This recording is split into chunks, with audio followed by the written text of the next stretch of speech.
Good morning, and from prehistoric to present, my name is Ethan. Welcome to Creature Guide Live Daily News. Remember to like, comment, and if you love animals, share this show with everybody you know. Now, let's dive into the animal news of the day, starting with an article by the Glass Almanac. He thinks he's saving a sheep on the roadside and discovers it's another animal. Yeah, you could, some might confuse that with the sheep. But seems to have too slender of an overall body structure. His quite long ears compared to his body size. Let's see. What started as a routine roadside rescue in the rural Texas countryside quickly turned into a surprising and heartwarming story. John Becker, on a regular drive through the area, thought he was helping a lost sheep. However, as he got closer, he realized he was dealing with something far more rare and unexpected. Show a video of him?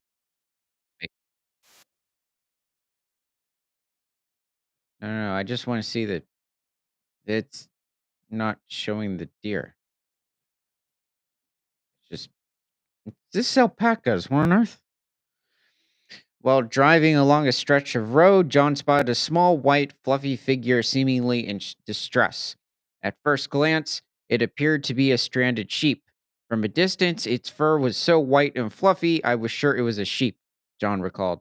However, as he approached, it became clear that this wasn't a sheep at all. Instead, it was a completely white fawn, an incredibly rare sight. I was worried that this article was gonna make us do one of those click to the next page. You can never find what the end result was. At first, John's mistake seemed understandable. After all, the fawn's appearance, with its pristine white fur, was very reminiscent of a sheep.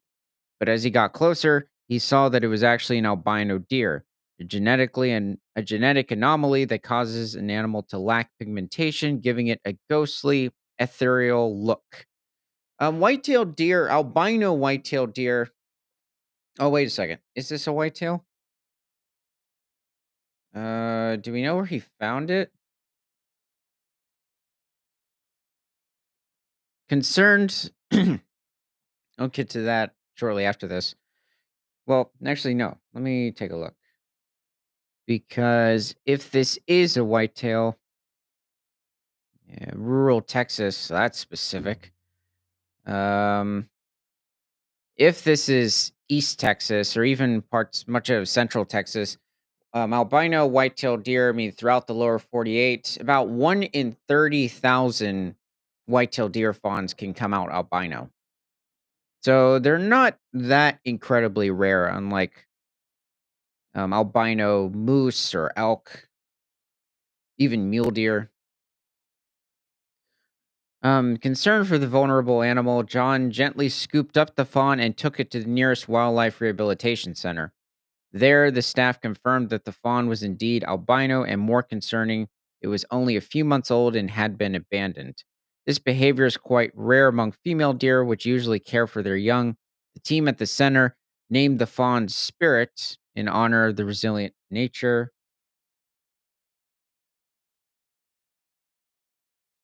S- Where did he find it? Just says it was somewhere in the middle of the rural Texas countryside. There are many instances where fawns will literally just hide on the sides of the road, and usually the female doe or the female deer will come back and check on them. Hmm.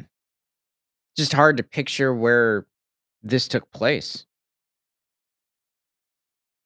You're talking about a state that's over 360,000 square miles.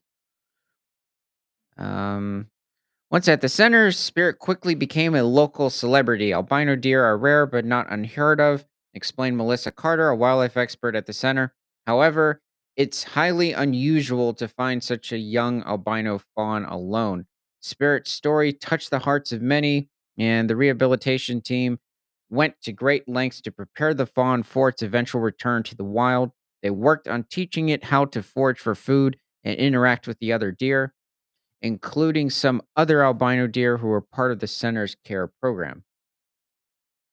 So apparently, this rehabilitation center does focus on possibly rewilding deer fawns, but it would be nice to know what this nature center or this rehabilitation center is because these are rare. Most most rehabilitation centers that you find, especially in the big cities or even large towns, tend to be specialized in cats, dogs, just sometimes not even animals like different breeds of bunnies or rabbits. Um, it's just unfortunate. It's not mentioning the name. The team at the Wildlife Rehabilitation Center remains optimistic about Spirit's future. Spirit is adapting well and has started bonding with a group of young deer, Melissa added. Plans are in place to release Spirit back into the wild in a few months where it will live a normal life as a deer, albeit with its unique, striking appearance. Um, okay, well, I wish there was a bit more about this guy. I mean, oh, we just see him within some straw. So let me know what your thoughts are on this albino deer in the comments.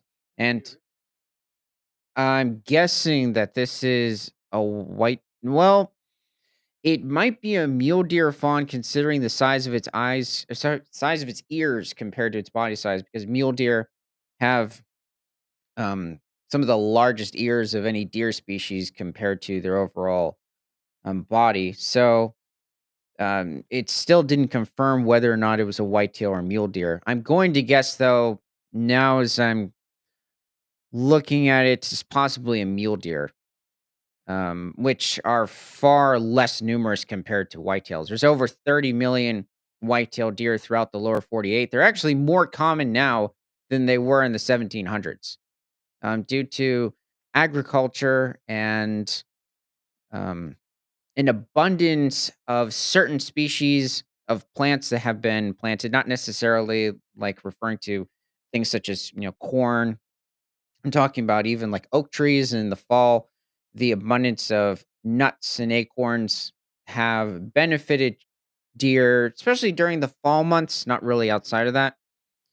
But mule deer are not as numerous. They're somewhere between, I think, four. Well, depending on the state, like Utah is somewhere around 2 to 300,000 mule deer. Texas, it's a much smaller amount. I think somewhere around 80 to 90,000. I'm guessing this might be somewhere in Western Texas or possibly the Panhandle. Anyway, thank you for joining Creature Guide Live. Now, let's dive into the next article. Posted by Newsweek. Dog-like fossil discovery may be oldest known saber-tooth animal. So this seems to be a species of Gorgonopsian. So these were members of the Therapsid lineage of proto-mammals. So these are actually very close relatives of the mammals, well, even today's mammals, but the true mammals that would pop up in the early Triassic period. So after around 250 million years ago. And this animal, I'm guessing he probably popped up somewhere around 265, somewhere between 265, 270 million years ago. These animals have been over 40 different species of Gorgonopsian that have been found. And they ranged in size from like the size of a cat, so somewhere around 5 to 10 pounds, to over 1,500 pounds, so reaching or around the size of a polar bear. Mostly carnivorous too. Paleontologists have revealed what may be the earliest known saber-toothed animal to have ever lived, a predator that roamed our planet before the age of the dinosaurs. And yes, they did not come into contact with any early species of dinosaurs. In a study published in the journal Nature Communications, a team of researchers describe a previously unknown prehistoric creature that would have been vaguely dog-like in appearance, albeit with noticeable differences. If you saw this animal walking down the street, it would look a little bit like a medium-sized dog. No, this animal would have looked vastly different from the dog, even have possibly a different type of locomotion.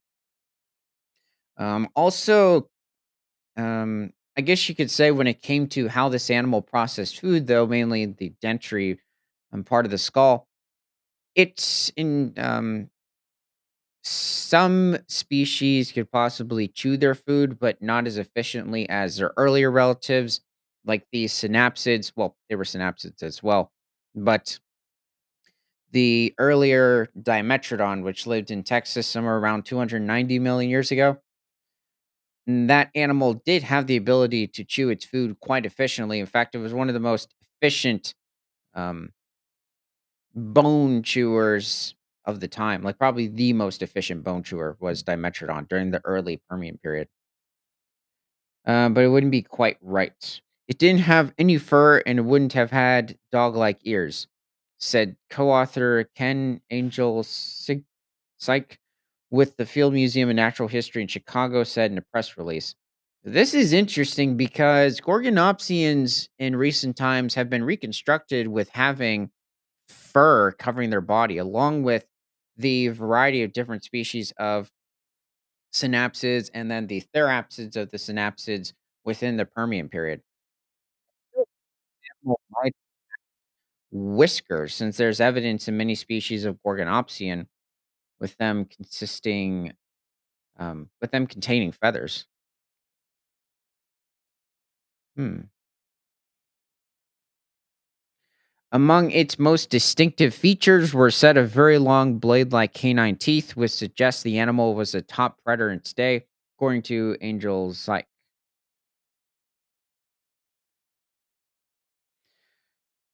The prehistoric predator is known from 280 to 270 million year old fossils found in Mallorca, Spain. Oh, okay, so it's even older.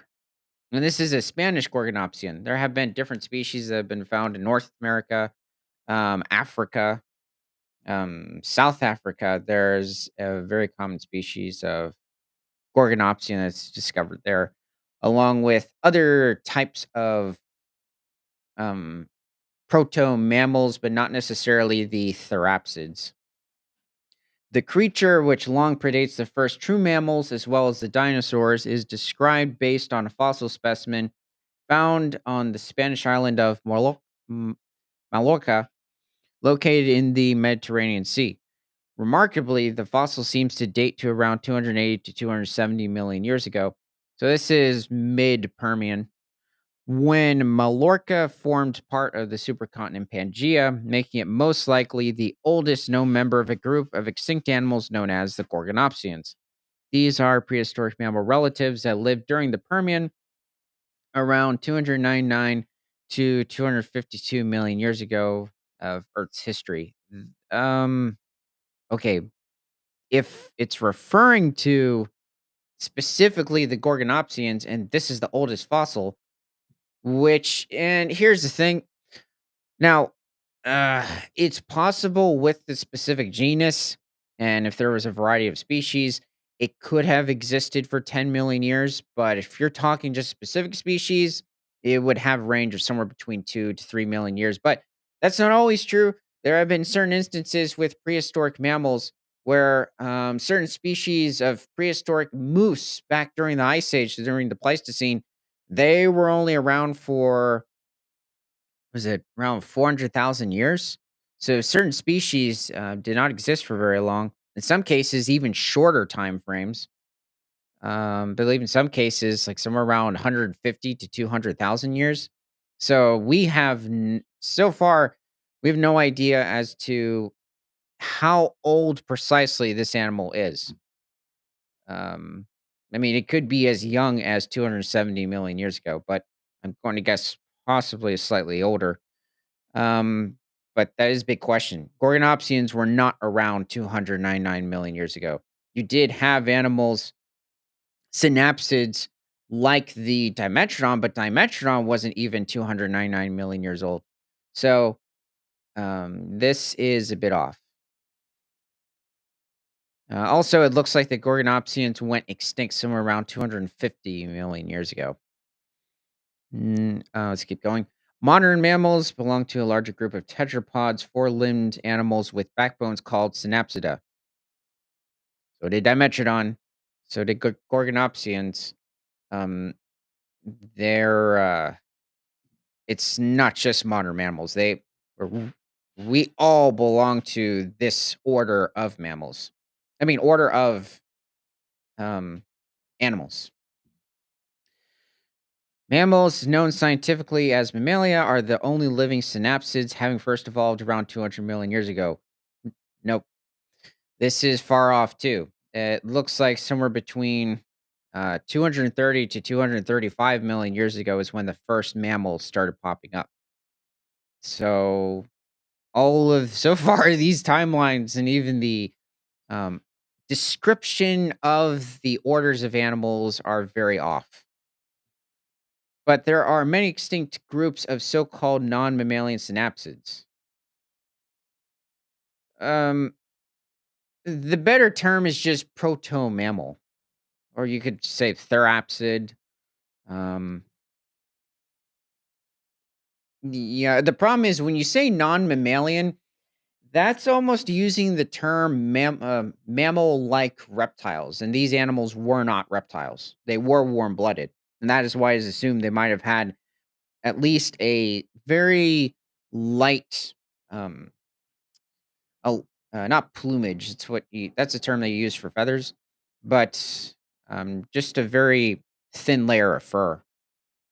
These are also members of the synapsid lineage, and they are more closely related to modern mammals than to animals like reptiles, birds, or amphibians, but they fall outside of mammalia proper and don't have all the features of modern mammals. Angel Angelzek told Newsweek. Technically, that's true.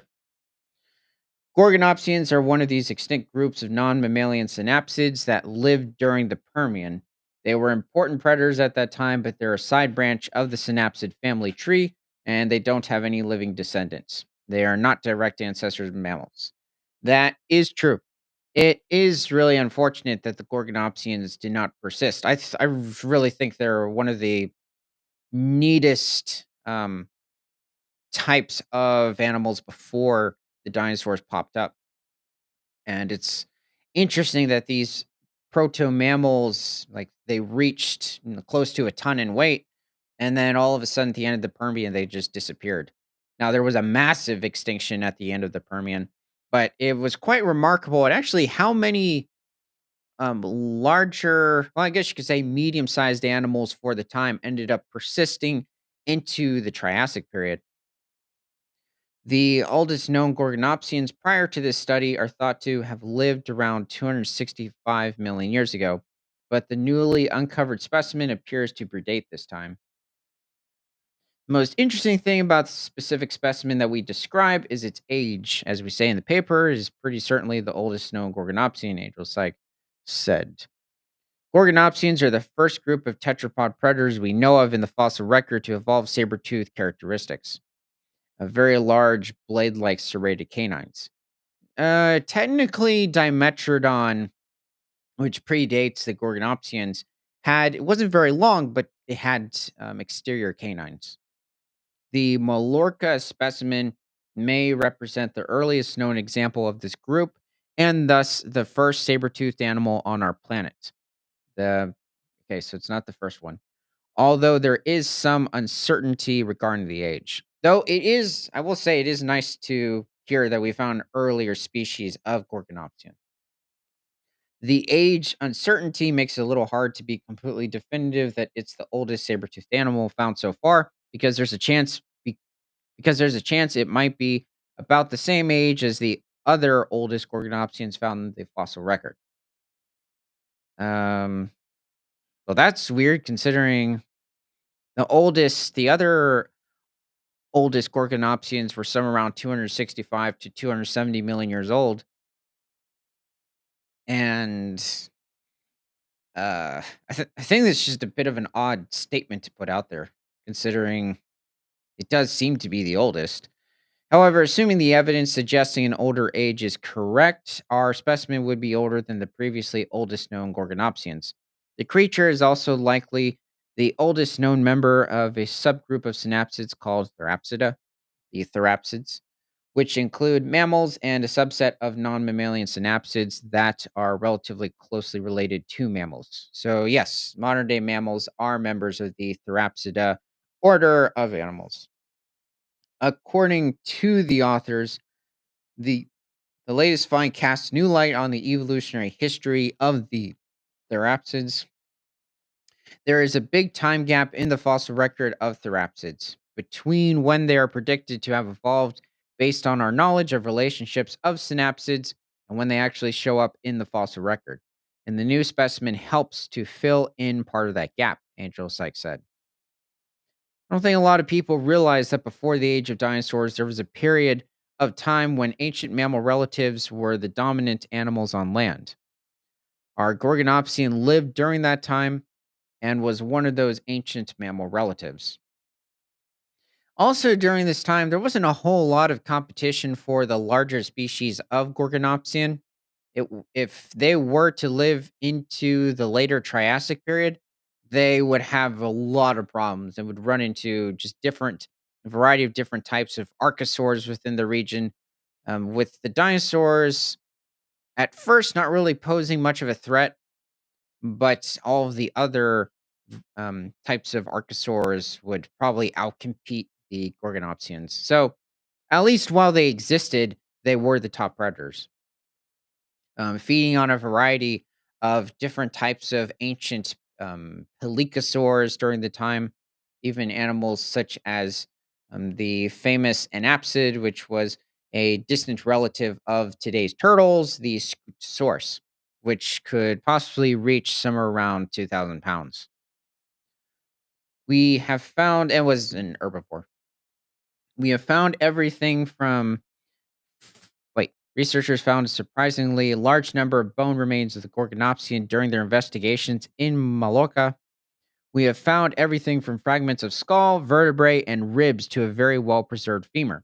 In fact, when we started this excavation, we never thought we would find so many remains of an animal of this type in Mallorca. Study first author Rafael Manamales, curator of the Monsieur Baliard de Sciences Naturales, said in the press release. Despite this, the specimen was too fragmentary for the researchers to determine whether it represents a member of a known Gorgonopsian species or if it represents an entirely new species. As a result, the specimen has not been assigned a species name. Oh, wait a second. Did we read that whole time? Hyped for a new, earlier species of Gorgonopsian, and that, well, there's isn't a name. This actually happens quite frequently with when you're reading about new discoveries. It shows a picture. Um, it mentions like an earlier species of theropod dinosaur or maybe some prehistoric placoderm fish, and then it says, "Well, you see, we haven't completely discovered or cleaned the whole animal or given it a name." You just stand there in despair. Okay, well, let me know what your thoughts are on this unnamed Gorgonopsian. And thank you for joining Creature Guide Live. Now, let's hop onto the next article by Discover Wildlife. Where'd he go? Wait, hmm, here we go. Blows my mind when this drone pilot saw a baby whale off the coast of Australia. He wasn't expecting it to do this. Photographer was amazed to see the newborn humpback whale launch itself into the air as it learnt to breach, and he caught the whole thing on camera. Oh, that's blurry. I think that's a tail. I don't know. That's a small tail. Might be just. Oh, I think that's the head. And then I think. Hmm. Whale experts have shared adorable footage of a baby humpback whale breaching off the coast of Western Australia. The short video, taken by wildlife photographer Jason Milligan, shows a newborn humpback whale trying to breach. Blows my mind that something so new to the world has the ability to launch out the air like that, Milligan says on Instagram. Okay, there's the head, and there's the tail. Um, oh, yay. Oh, it's blurry. Oh, there's the baby. Okay. Um, oh, okay. Um, and okay, so we're seeing the underside of its belly, I think. Okay, it did a regular jump, like unless it's going to do it's going to make another jump. That was kind of a regular, um, s- just a regular humpback jump.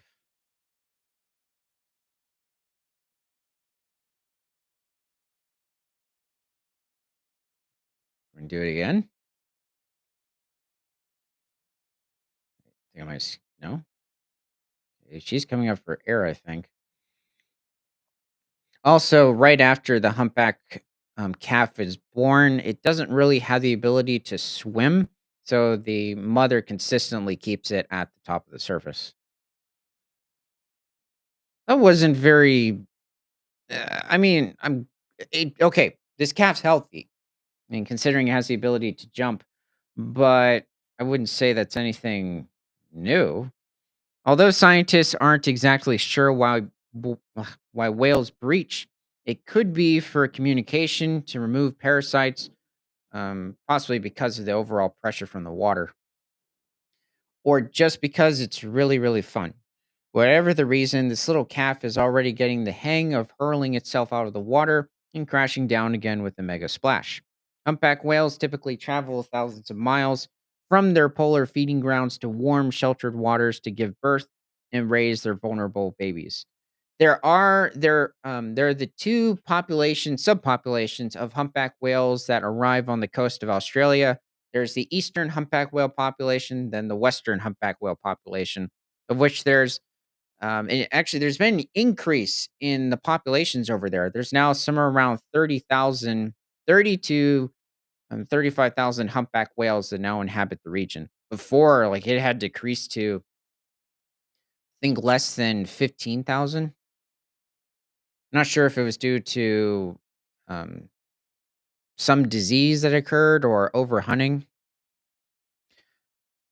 but a study published in Frontiers in Marine Science has found some humpback mothers give birth before reaching safe tropical waters and keep swimming with their little ones until they get there. Hundreds of humpback whale calves were born well outside the established breeding grounds, said the studies. Outside the established breeding grounds or calving grounds? Says the study's senior author Tracy Rogers of the University of New South Wales. Giving birth along the humpback highway means these vulnerable calves, who are not yet strong swimmers, are required to swim long distances much earlier in life than if they were born in the breeding grounds. And that's it. Well, that's interesting with what some of the humpback mothers are doing, considering those are a lot of calves that are being born outside of the calving grounds.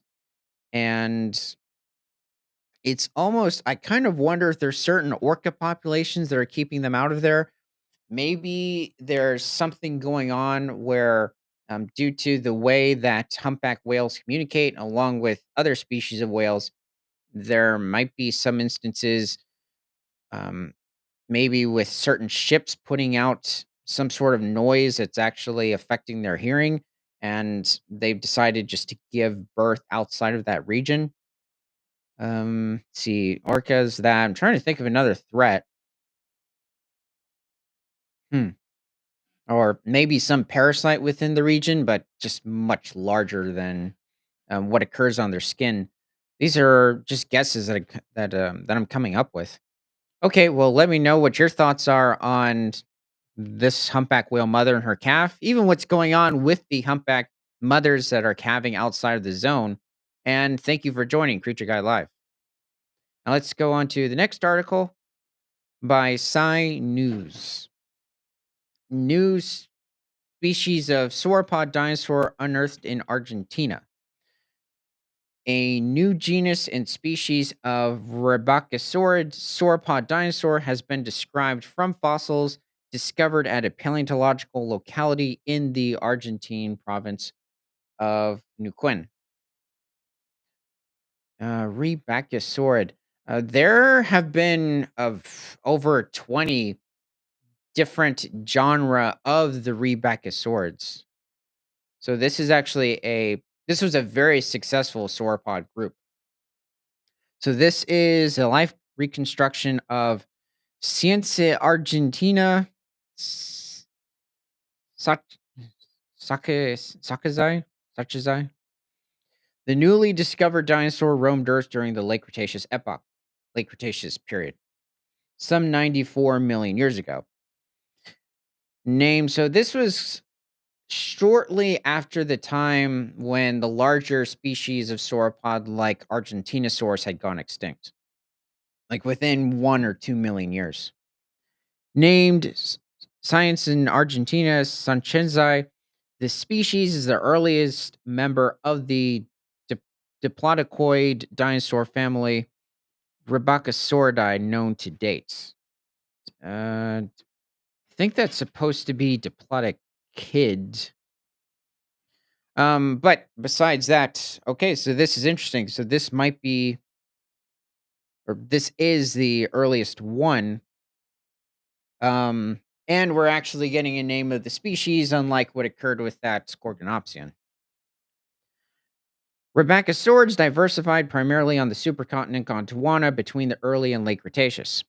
These dinosaurs are known from fragmentary fossil remains from South America, Africa, North America, Europe, and possibly Central Asia.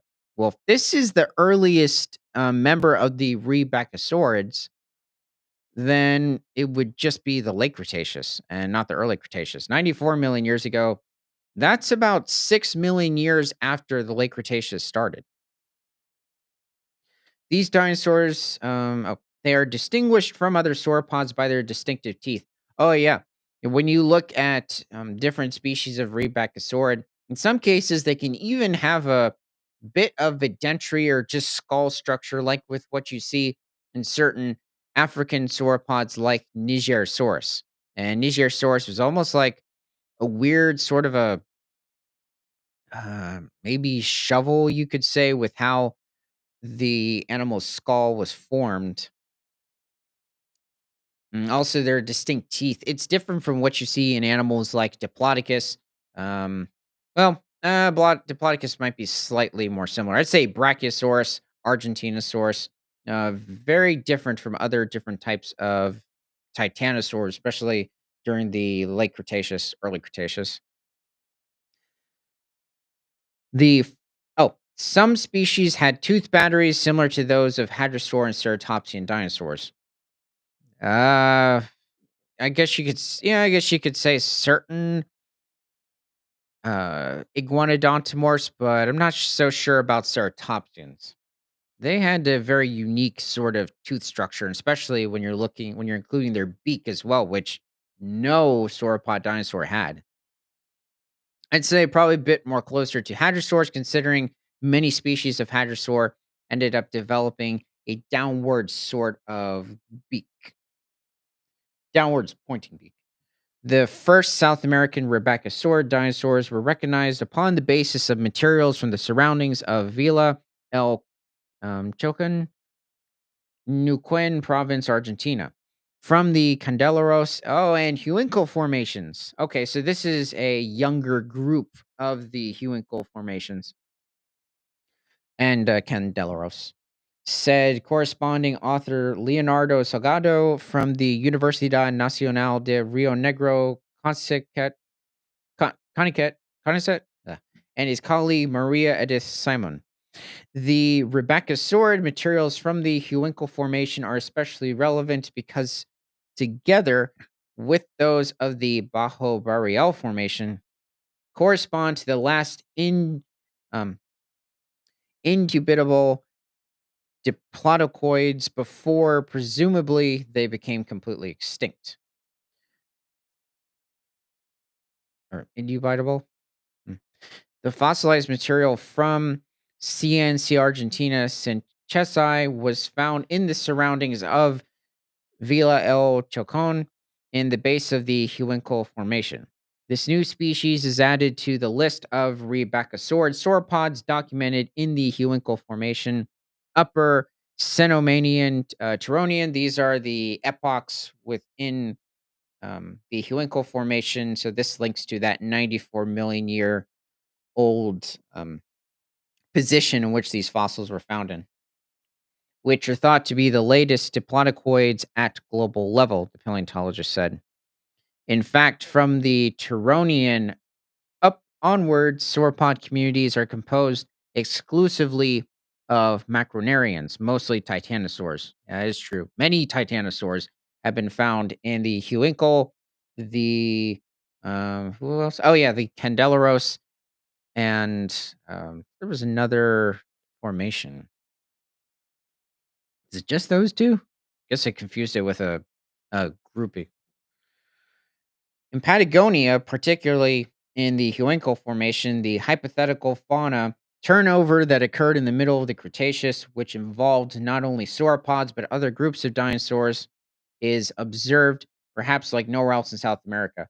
There are vast amounts of different species of sauropods, a bit less so the ornithopods in the region, but even different species of nodosaurs, not true ankylosaurs though, but we're talking about early late Cretaceous, so um, the true ankylosaurs, even looking at North America, Asia, are quite rare at this point.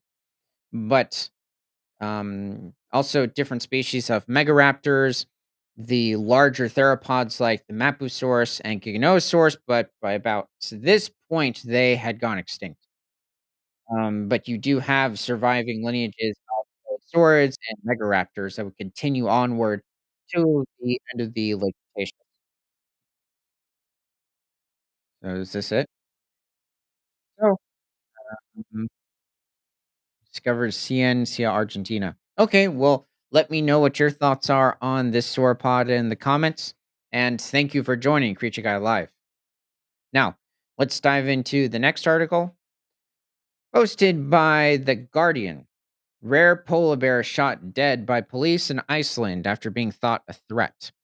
Environment Agency advised that the animal posed a danger to elderly woman in remote summer house in West Fords. So polar bears have ended up, so they're just stranded on a piece of ice, and they end up making their way down to Iceland. And this does happen occasionally throughout the decades, but yeah, it's unfortunate that he had to go. m- Um, but the problem is, it's the time of year. It's when did this occur? So this was last year. Yeah, he's relying on his fat reserves for the most part. I mean, unless you have, certain populations, certain individuals that either have access to, whale carcasses at this point, or they keep migrating north with the retreating annual Arctic ice sheet melt. Or some individuals might even have access to many walrus carcasses, but they have to be in specific regions of the Atlantic or even Pacific with the larger Pacific walrus population. But also, those accumulations of walrus carcasses, they're very rare to occur. And they tend to have a hard time taking down walruses because they're just so much bigger than themselves. And they tend to go after just calves, not a very big part of their diet, but one in the fall in Iceland, especially September, it's going to put too much stress on the animal, and there's a larger risk of having to relocate him hundreds of miles away. And it's a big question if he even survives, or in some cases, thousands of miles. It's like, where would you send him? Would you stick him on? the ice as it's still retreating?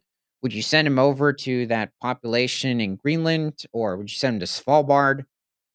It's that's a big question. Now, there aren't any really genetically distinctive subpopulations of polar bears, which is why there aren't any subspecies. So it's just the single species of polar bear. Honestly, I think this might have been the smartest thing to do, or most logical thing. Rare polar bear that was spotted in a remote village in Iceland was shot by police after being considered a threat, authorities have said. The bear was killed in the northwest tip of the country after police consulted the National Environment Agency, which declined to have the animal relocated, according to the Westford's police chief, Helgi Henson. It's not something we like to do, Henson said. In this case, the bear was very close to a summer house. There was an old woman there. I just think this. Now, the uh, the thing is that this bear would be quite hungry. Um, Now it's. I mean, looking at his condition, I wouldn't call him necessarily skinny, but he's definitely not fat. I mean, he has been using up his fat reserves. Also on the way to Iceland, it's very likely. I really wonder how long it took for him to get there. Um, he wasn't feeding on pretty much anything. I think he's dead in this position. Um, the owner, who was alone, was frightened and locked herself upstairs as the bear rummaged through her garbage, Henson said.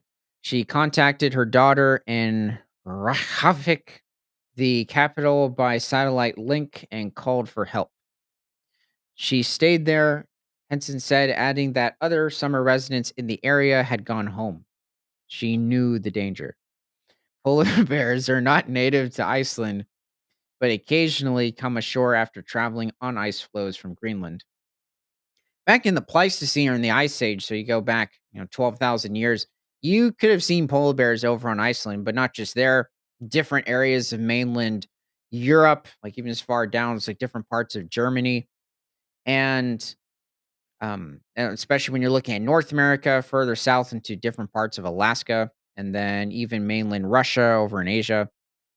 So, but then as the ice retreated, venturing into the Holocene, so around 11,000 years ago, they ended up being restricted to the high Arctic. Now, in some cases, you can have it to where certain individuals might travel quite far south, especially in North America. There have been instances where, at least out at sea, they were traveling to the most southern extent of southeastern Canada and approaching like the northern Maine state of Maine border.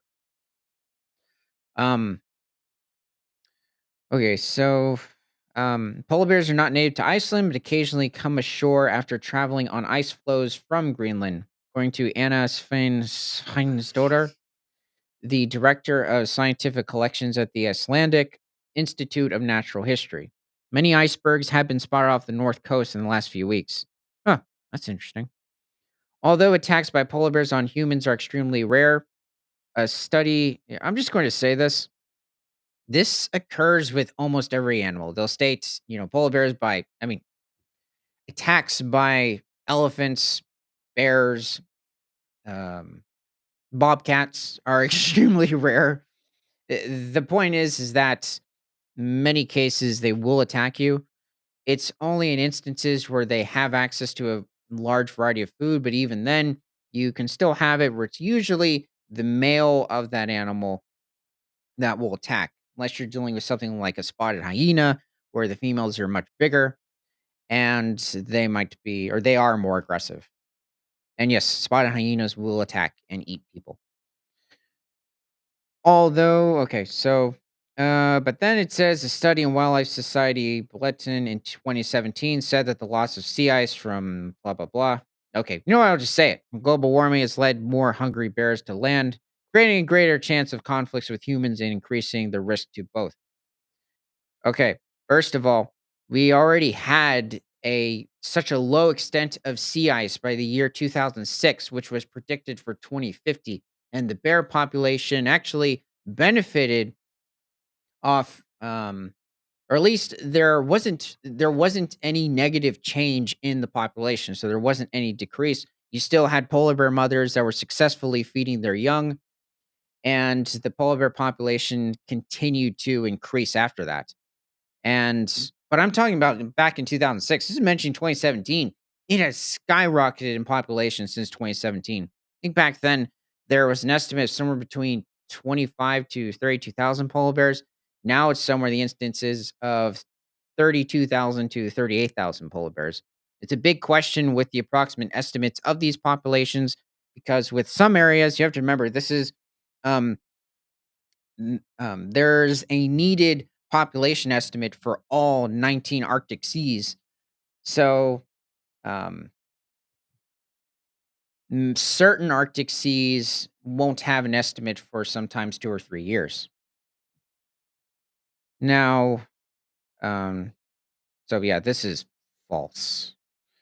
Of 73 documented attacks by polar bears from 1870 to 2014 in Canada, Greenland, Norway, Russia, and the United States, which killed 20 people and injured 63, 15 occurred in the final 5 years of that period. Um, where? It, but it doesn't, it's not specific on where this is occurring. I'm going to guess it's Russia. But I'm just being funny with that. I don't know. I haven't checked up in the attacks of these animals lately. Now, also the sea ice extent by March, which is the maximum extent of the winter sea ice, especially during early March, hasn't changed since the 70s. Now, you could say that there's been slightly a bit more of a melt extent since the 70s, but obviously, if you look at what occurred back in 2006, um, like, it has increased a bit, but overall, the Arctic sea ice extent has not changed in winter. The bear shot on Thursday was the first one seen in the country since 2016. Sightings are relatively rare, with only 600 recorded in Iceland since the 9th century. Well, considering these animals usually are inhabiting areas hundreds of miles north of Iceland, um, I wouldn't call that. I'm not sure if I would call that rare. I mean, that's extremely far for an animal to just happen to be on an ice floe and then reach Iceland. While the bears are a protected species in Iceland, you kill them instantly. You can't call this animal protected. And it's like, oh, it's a threat to an elderly woman. And it is forbidden to kill one at sea. What? They can be killed if they pose a threat to humans or livestock. What? Well, okay. I mean, uh, I guess what it means, it's still hard for Iceland because usually whenever these animals pop up, they're immediately no, they're always taken out. Um, After two bears arrived in 2008, a debate over killing threatened species led the environment minister to appoint a task force to study the issue. The institute said task force concluded that killing vagrant bears was the most appropriate response. The group said that the non-native species posed a threat to people and animals, and the cost of returning them to Greenland, about 180 miles away, was exorbitant. It also found that there was a healthy bear population east Greenland, from where any bear was likely to have come. So basically, I'm guessing what they mean by protected is if it's on the ice floe out at sea, okay, don't touch it. Oh, it's touched land. Okay, we gotta shoot it. Uh,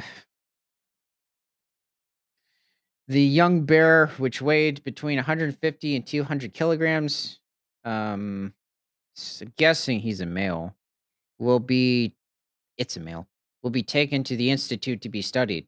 Scientists took samples from the bear on Friday. They will be checking for parasites and infections and evaluating its physical condition, such as the health of its organs and percentage of body fat. Sven Steider said the pelt and skull may be preserved for the Institute's collection. A Coast Guard helicopter surveyed the area where the bear was found to look for others, but did not find any.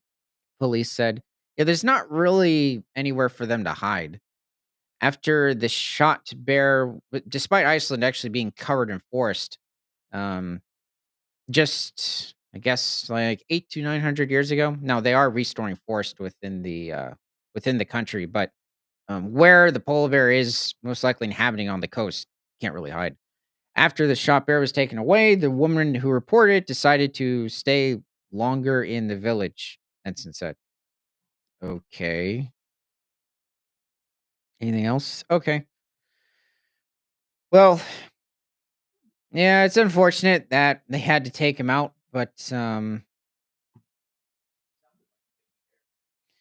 I'm guessing at his size, so he's probably what, somewhere around 500 pounds. If it's a female, doesn't sound like it though. Then she's nearly full grown. I mean, female polar bears don't usually exceed 700 pounds. And male polar bears, if this is the instance, then maybe he's like somewhere between 2.5 to 3 years old. He's not very large. But besides that, let me know what your thought is on simply the polar bear arriving in Iceland. It's, unfortunate he had to go. But at some point, I really do think he would have eaten somebody, especially during this time when he's relying on his fat reserves. But even when they're going after seals and they're putting on the fat, you can still have a fat polar bear will come after you. So thank you for joining Creature Guide Live. Now, let's move on to the next article by Earth.com. Scientists discover a 33-foot Jurassic giant, twice as big as its cousin. Larger sauropodomorph dinosaurs. That's one. From the early Jurassic keep amazing scientists. What? Larger sauropodomorph dinosaurs from the early Jurassic keep amazing scientists. I'm guessing that certain people. I wouldn't say I feel strongly connected to certain sauropodomorphs, but you get into the later species, and yes, I feel quite connected to Diplodocus and Brachiosaurus. They are my sauropodomorph people. Anyway, um, a striking example is King Shuang Huaram. Yeah, he's Chinese. I don't. He's not part of that group. And an animal. Well, no. He is part of Sauropodomorph group. Sauropodomorph group. I just never mind. An animal believed to measure as much as 33 feet in length. These long necked creatures likely roamed in southwestern China roughly 190 million years ago. They once inhabited the Lufang Formation, a treasure trove of dinosaur fossils dating to the early Jurassic. So, yes, this is towards the first 11 million years of the Jurassic period. So, this time when animals such as the famous carnivore Dilophosaurus inhabited North America, specifically Colorado, which did not pose a frill or spit out a chunk of venom like what you see in Jurassic Park. It's also much larger, like weighing somewhere around 2 to 2,500 pounds and could reach a length of around 20 feet. Probably stood around 7.5 to 8 feet in height. Excavations in that area led to this exciting discovery. This discovery involved collaboration led by Dr. Xiang Huan Chen from the Institute of Vertebrate Paleontology and Paleoanthropology and the University of Chinese Academy of Sciences. Experts classify Hing Shualong Warum as an early branch of Mastopoda. Okay. A group proposed in 2007. The animal shows distinct skeletal traits linked to its primitive sauropodomorph roots, pointing to features that would appear in larger species. Qing Chuang Longworm is distinguished from Qing Shualong Chengai by possessing a pendant shaped fourth trochanter with distal termination. In Stragulus with almost straight dorsal margin of the posterior surface and pedal digit V with two phalanges. Okay. Um, said Dr. Xiang Wan Chen. Arr. One of its defining features involves a pendant-shaped fourth trochanter, which is a bony ridge on the femur. Sauropodomorphs. Okay, so it sounds like they've found quite a bit of the skeleton of this animal, but so far it's just shown. Did it show a? Oh, oh, okay. So if this is a skeleton, this looks pretty good. Wow. Okay, so there's the intact tail. Um, Here's the leg on the other side. Here's the intact leg over here. Phalanges. Wow. Your rib cage, the back vertebra, part of the shoulder blade.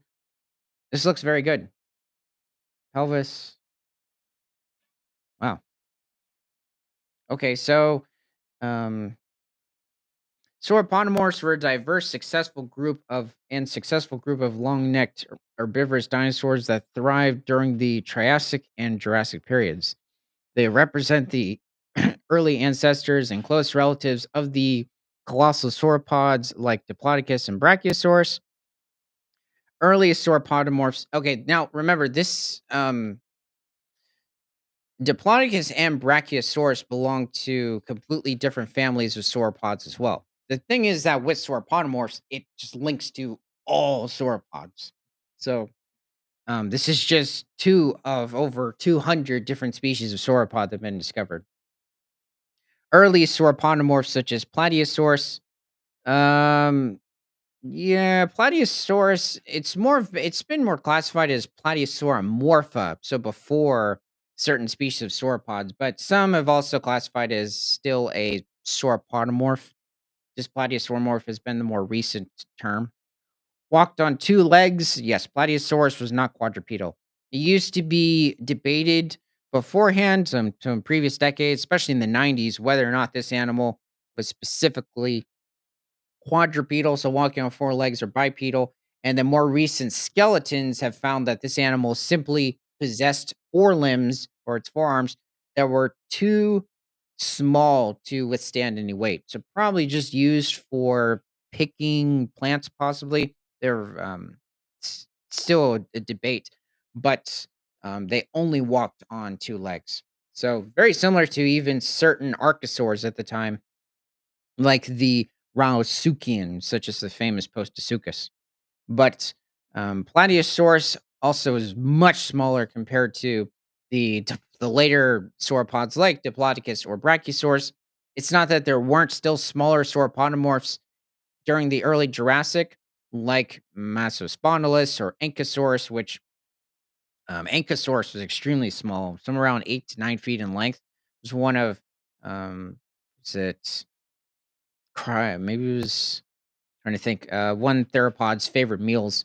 Then you have Massospondylus, which is somewhere around 12 to 13 feet. But Plateosaurus reached a length around 26 feet and probably weighed around 3 to 3.5 tons. So it was the largest plant eater of its time, or one of the largest terrestrial plant eaters. During the late Triassic, somewhere around 212 million years ago. Okay, walked on two legs and had relatively lightweight frames.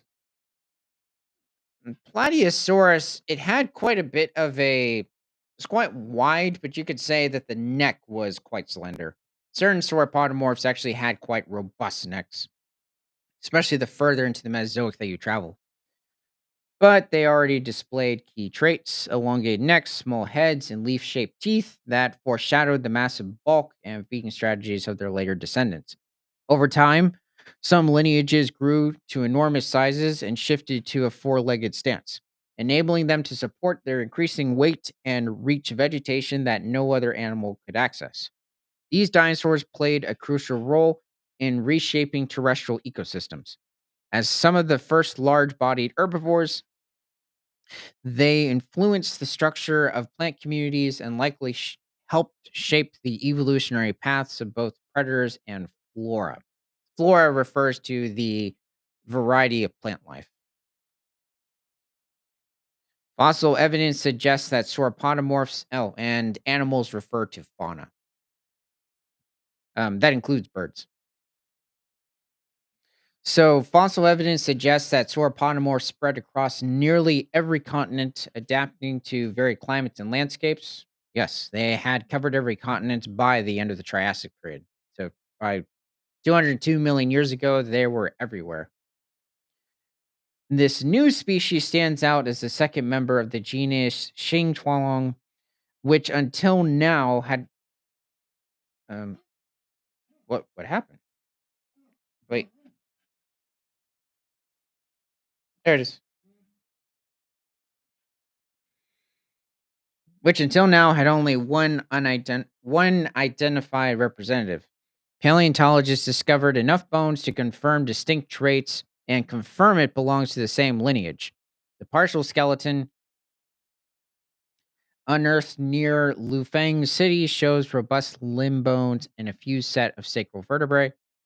Those vertebrae echo a feature seen in later sauropods, signaling that this genus bridged anatomical gaps between older forms and heftier long necked descendants. Early sauropodomorphs paved the way for the iconic giants of the Jurassic and Cretaceous periods. Their progress included changes in body structure and size that set the stage for the massive four legged herbivores we often see in museums.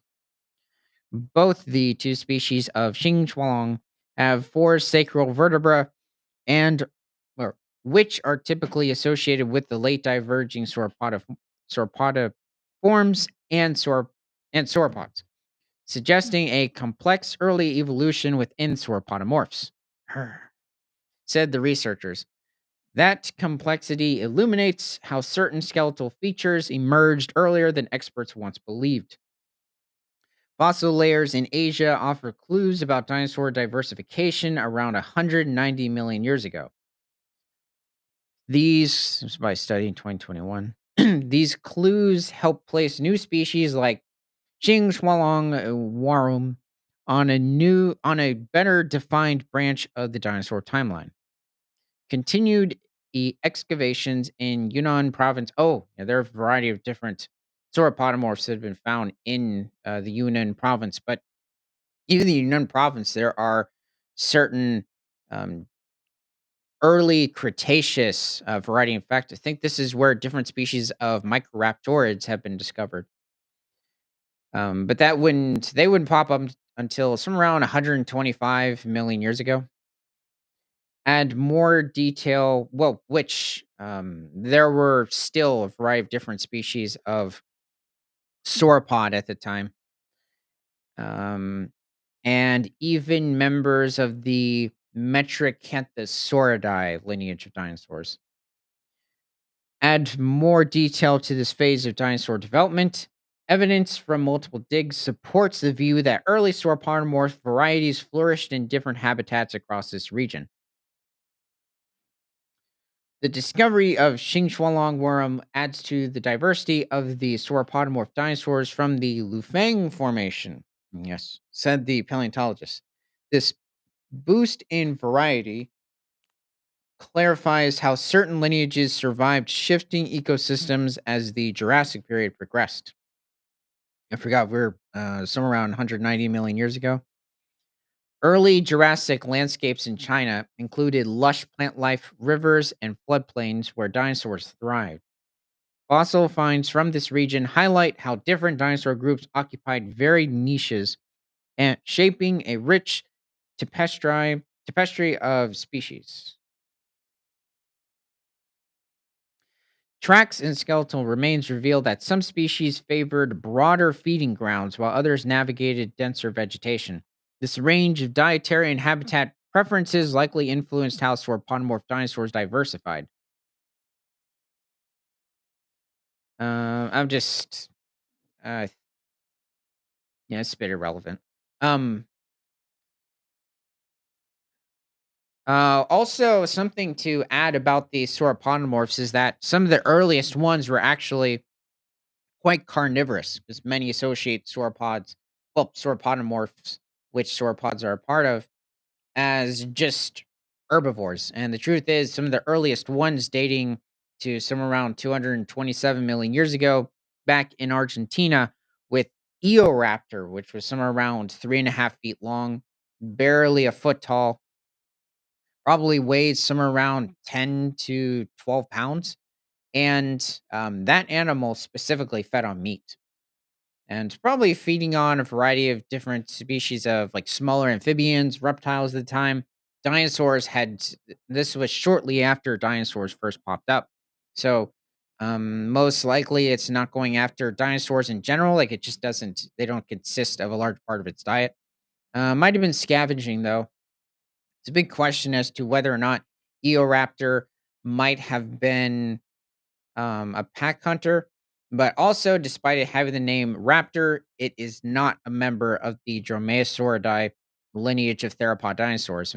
Um, in fact, it's not even a theropod itself. It is an early sauropodomorph, but um, it just happened to be. It was also very bipedal, and unlike Plateosaurus, it did actually have quite long forelimbs compared to its body size, but still was very bipedal. But, it was quite carnivorous. So some of the first sauropodomorphs were carnivorous and, possibly omnivorous. The genus Xinghualong no longer consists of just one species, and that shift deepens our view of early Jurassic faunas. Different skeletal traits, including a notable fourth trochanter, shows that these dinosaurs had already started exploring new body plans. New data from Yunnan province reminds us that our picture of dinosaur evolution is still taking shape. More discoveries and comparisons will likely refine our knowledge of how these long necked herbivores spread across ancient lands. Okay, well, it's too bad they didn't give us a picture of what um, Xing Shualong would have looked like. But that's a really good skeleton that they've discovered. Okay, well, let me know what your thoughts are on Xing Shualongs or just sauropodomorphs in general. And thank you for joining Creature Guide Live. Let's head on to the next article, which is by CBS News. Two bears escape wildlife park enclosure, devour a 7-day supply of honey, and then fall asleep. Well. That's kind of wonder how much honey, but that's got to be some astonishing amount. Two young bears escaped from their enclosure at a UK wildlife park and devoured a week's worth of food store honey before falling asleep, the park said on Tuesday. Mish and Lucy, both aged 4, got out of their enclosure at Wildwood, Devon in southwestern England on Monday afternoon.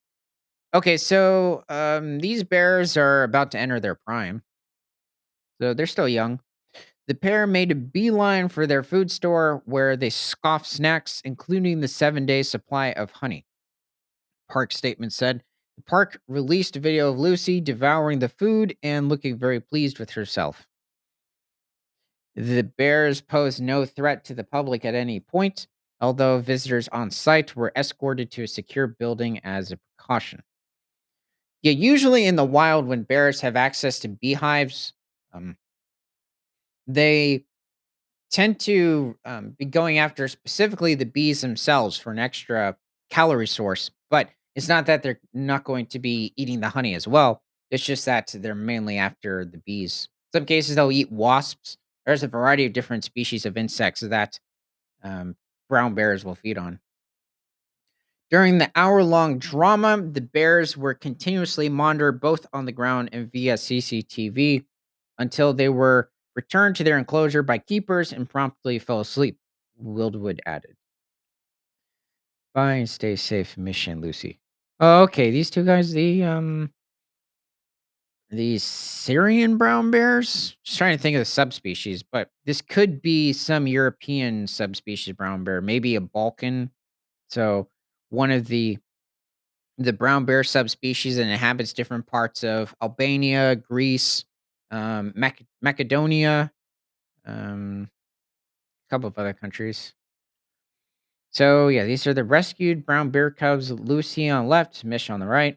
Explore gifts stuffed with their favorite treats ahead of their move from the Wildwood Trust in Kent to their forever home at the Trust sister site, Escott and Devon. Oh, okay. So this was 2021. Wait a second.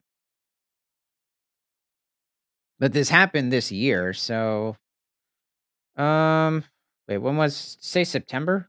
No, April. Trying to think. So it'd be one, two. Okay, so okay, I guess they're yeah, they look like cubs at this point. This is when they were, quite young, like their first year or so. Our experienced keeping team acted immediately following established safety protocols and successfully used recall training to encourage both bears back into their enclosure without the need for any intervention, the park said. Police were at the scene and an investigation was underway to determine how the animals managed to break out. Park said an operational error allowed the bears to escape without elaborating. This was an isolated incident, and we are conducting a full internal investigation to understand exactly how it happened and to ensure robust measures are in place to prevent a reoccurrence, the park wrote on social media. Oh, the structural integrity of the bear enclosure remains uncompromised. We take any operational lapse extremely seriously. The park, which covers 40 acres of gardens and woodland, is home to an array of wildlife, including brown bears, wolves, and Arctic foxes. It's not a very large area if you're putting all of them inside of it, but maybe the brown bears and wolves have a larger portion of the park. Mish and Lucy were taken in by Wildwood in 2021 after being abandoned by their mother in a snowdrift in the Albanian mountains. Okay, so yeah, these are Balkan brown bears. Several attempts were made to reintroduce the cubs into the wild, but it became clear to conservationists that they could not survive on their own. Well, I mean, you still could, but the question is who's going to put in the energy to um, rehabilitate them? Okay, well, they still seem they seem to be in good condition. And well, this is from 2021, but I'd say the um well, it said that they immediately went to sleep afterwards. So when did this happen? It said June. Yeah, it was probably just for a few hours. They're not going to be hibernating, even with that large of supply of sugar. So I really wonder how much honey they did feed on. But okay, well, let me know what your thoughts are on these two Albanian brown bears. And thank you for joining Creature Guide Live. Now, let's dive into the next article. New dinosaur species related to T Rex discovered. Fossils found 50 years ago were initially thought to belong to another species. Looks like this might be Neotyrannus in the background, which I believe I heard uh, um, now is getting more acceptance in the paleo community as a distinct species. I mean, there's a lot of distinct traits from Neotyrannus apart from T Rex. It used to be, or it was constantly debated that Neotyrannus was a young T Rex as opposed to a different species. And I've quite often viewed it as a distinct species.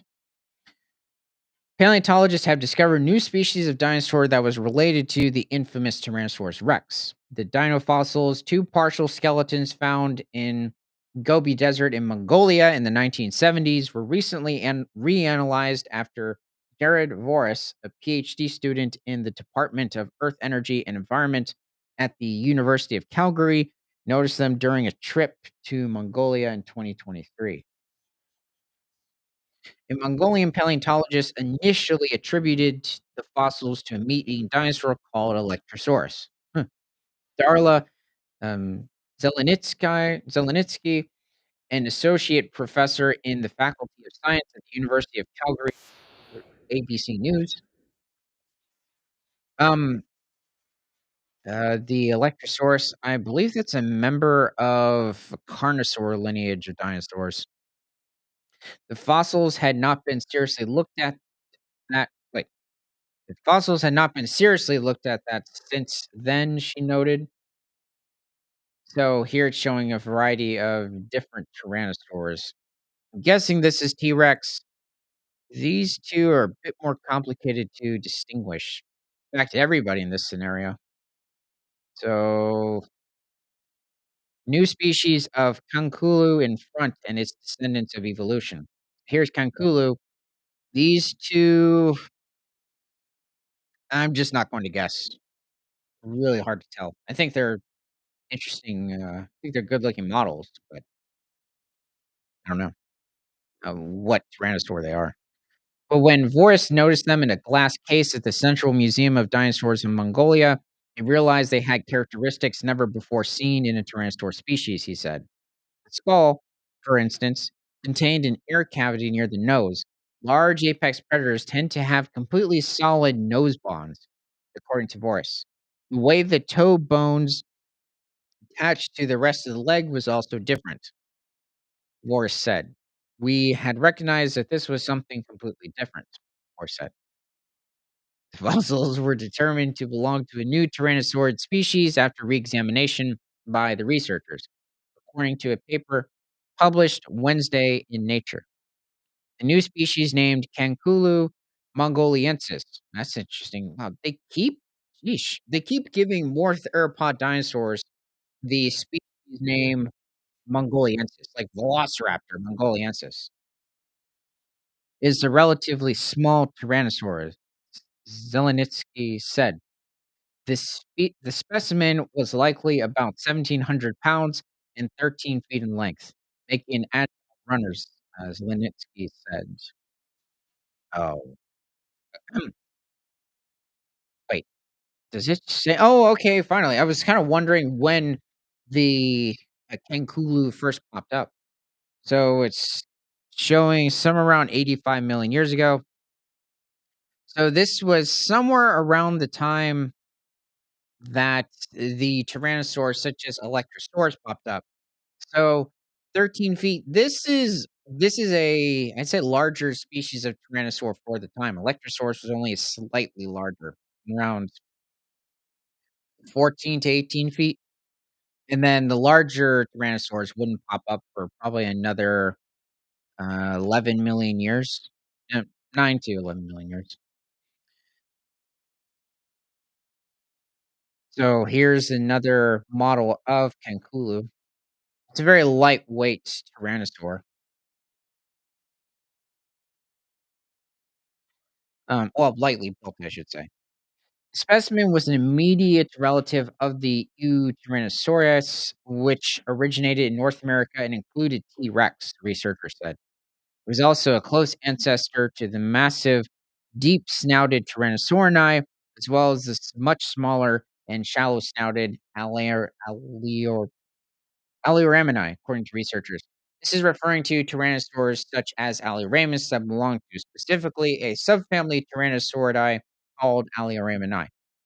Alioramus was quite small, well, compared to Spletosaurus, T. rex, but compared to Cancula, Cancuhula, Alioramus somewhere around 12 feet in length. It's close to the same size of this new species. The discovery sheds new light on the evolution of the Tyrannosaur species and dispersal patterns in the late Cretaceous period. The new species is the missing link between the smaller tyrannosaurs and massive apex predators like T. rex, which weighed up to 10,000 pounds, Zelinsky said. Okay. That's a juvenile T. rex if you're mentioning 10,000 pounds. If you're talking about tyrannosaurs like Daspletosaurus or Gorgosaurus, that's a bit too heavy. And even the Asian Tyrannosaur Tarbosaurus, that's still too light.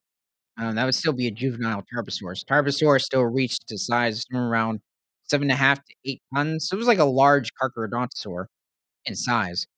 But T Rex on average was somewhere around 9 to 10 tons. So, yeah, that's pushing 20,000 pounds. So all I can say is that would be a juvenile T Rex or a juvenile Tarbosaurus. Um, I'm not sure if even, well, you could possibly have it where a large Daspletosaurus, like maximum size, might be able to reach 10,000 pounds. Probably with the species Daspletosaurus torsi. Okay, well, this was interesting. Let me know what your thoughts on Canculu, and thank you for joining Creature Guide Live. So let's go on to the final one published by phys.org. Octopus species uses taste sensors on sucker cups to detect harmful chemicals. Whoa, that's it's not real pictures. I'm just scrolling. Team of molecular and cellular chemists and biologists from Harvard University and the University of California, San Diego has found that at least one type of octopus has taste sensors on its sucker cups that allow it to detect harmful chemicals. In their study, published in the journal Cell, the group tested the sensing ability of California two-spot octopuses. Also, something to mention about octopi in general, they are related to modern day squid, but they belong to a different group of cephalopods or neocephalopode, specifically the Podomorphae. And then you have the modern day squid, which are part of the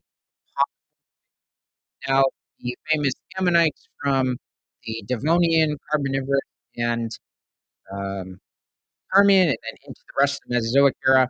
They are cephalopods as well, but they belong to a completely different order of cephalopods. Now, Ammonoidea had also a variety of like hundreds of different species, but if you're looking at, they're also quite distantly related to modern day octopi and squid. But also, modern day squid didn't evolve until somewhere around the late Cretaceous, so somewhere between 75 to 85 million years ago, and were possibly descendants of earlier forms of squid dating back to different parts of the Jurassic and Triassic. And octopus today, there's over 300 different species of octopi. Prior research has shown that the undersides of octopus arms are sensitive. They have been observed choosing food sources from beneath rocks that were out of sight, as just one example. In this new effort, the researchers noted that research has also shown that mother octopi will routinely test their eggs, tossing out those that are no longer valuable, and seem to know which have gone bad merely by touching them. To find out how the cephalopods accomplish such feats, the research undertook a study of their sucker cups. The researchers observed sample octopuses in action as they tested and tossed bad eggs. They followed that up by looking at the outer parts of the tossed eggs with an electron microscope and found them to be covered with microbes. Suspecting that the octopuses were detecting the microbes or materials they produce, the research team scraped them off and set about identifying them. They found that approximately 300 of the eggs, 300 of them, were more common on spoiled eggs than on those that were still valuable.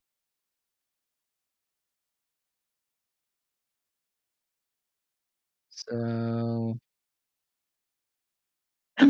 okay, so here are the eggs. Rejected mother decay, I'm guessing on the side? Oh, living, decayed,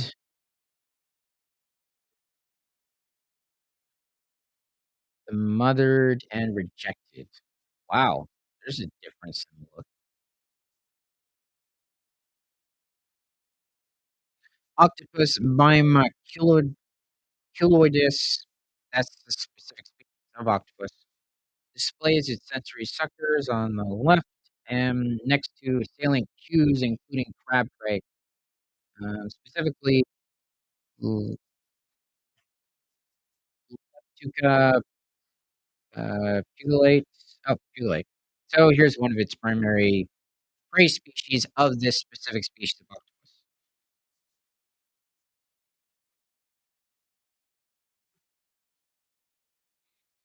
Next, they obtained samples of chemicals that were produced by some of that group of small microbes and placed them in a petri dish with engineered octopus sensor cells. The octopuses reacted to them in ways they did not when exposed to chemicals produced by other microbes scraped from healthy octopus eggs. Further testing showed that similar microbes were found or on the bodies of crabs that octopuses refused to eat because they had gone bad. The researchers suggest that octopuses have sensors in their sucker cups that are capable of detecting the chemicals produced by microbes that have broken down decaying biomaterial. Via touch, the octopuses are able to discern which of their eggs have gone bad, which foods have begun to rot. Wow, this is really neat with the octopus. They just keep becoming more sensitive by the year in a good way. Um, okay, well, yeah, I think this is extremely interesting that just how sensitive the mother octopus are in being able to identify which eggs were rotten and which eggs were good. Let's see, living, decayed, rejected. Yeah, they simply just rejected them out of a group of living, good, healthy eggs. And does it say what specific species? This is a species? Doesn't say specifically. That's a problem. Is this with all octopus, or is it just like one species or two? We don't know specifically what it is, and I'm not sure if the specific octopus species that's showing in the picture here is the one that they're referring to. Could be my bimacula. Okay, well, that's the animal news for the day. Remember to like, comment, and if you love animals, share the show with everyone you know. Thank you for joining Creature Guide Live, because nothing is better than all animals all the time, and you can catch our live streams on Rumble at 6 p.m. Central, Friday